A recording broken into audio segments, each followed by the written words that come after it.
Hi friends, welcome to నిపుణాగరాజ్ the voice of truth. మీరు ఈ ఛానల్ ఇంకా సబ్స్క్రైబ్ చేసుకోకుంటే వెంటనే సబ్స్క్రైబ్ చేయండి ఫర్ ఇన్స్టెంట్ అప్డేట్స్.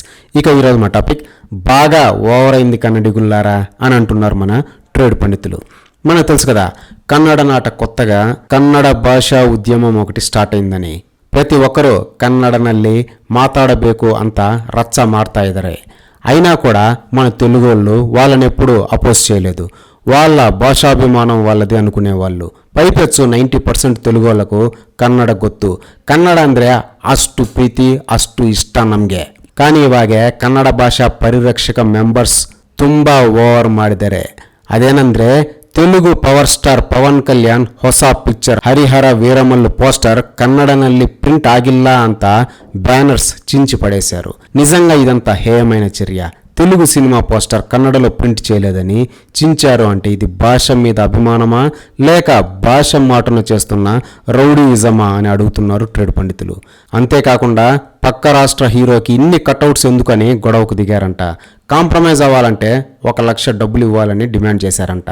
అసలే ఫ్యాన్స్ ఉన్న పాకెట్ మనీ అంతా ఆ బ్యానర్లకు కట్అవుట్లకు ఖర్చు పెట్టేస్తుంటారు. వాళ్ళను 1 లక్ష డిమాండ్ చేశారంటే ఇంకేం చెప్పాలి మరి. అసలు ఇది భాషా పరిరక్షణ ఏమాత్రం కాదు అనేది సుస్పష్టం. ఇక ఇంకో యాంగిల్లో చూస్తే ఈ సిచ్యుయేషన్ ఇక రాబోయే ప్రతి తెలుగు సినిమాకి రిపీట్ అవ్వచ్చు. ఇక్కడ ఈ సోకాల్డ్ భాషా పరిరక్షక వీర కన్నడిగలో ఒకటే గుర్తుపెట్టుకోవాలి, అసలే శాండల్వుడ్కి అంతంత మాత్రం మార్కెట్. ఇప్పుడిప్పుడే తెలుగులో కాస్త ఆదరణ పొందుతున్నారు, కాస్త మార్కెట్ పెంచుకుంటున్నారు. నెక్స్ట్ వచ్చే కన్నడ సినిమాలైన టాక్సిక్, కాంతారా పైన తెలుగు యువత ప్రతాపం చూపిస్తే ఎక్కడ నుంచి స్టార్ట్ అయ్యారో అక్కడికే వెళ్ళిపోయి రీజనల్ స్టార్స్గా మిగిలిపోతారు కన్నడ వీరోలు అని గుర్తు చేస్తున్నారు ట్రేడ్ పండితులు. భాష మీద ప్రేమకి ఒక హద్దు ఉండాలి. కన్నడని ఎవరైనా వ్యతిరేకిస్తే వీళ్ళ ప్రతాపం చూపాలి తప్ప తెలుగు సినిమా పోస్టర్ తెలుగులో ఉందని గొడవ చేయడం కాస్త ఓవర్ అనే చెప్పాలి. ఏది ఏమైనప్పటికీ అతి సర్వత్రా విర్జయత్ అన్నారు పెద్దలు.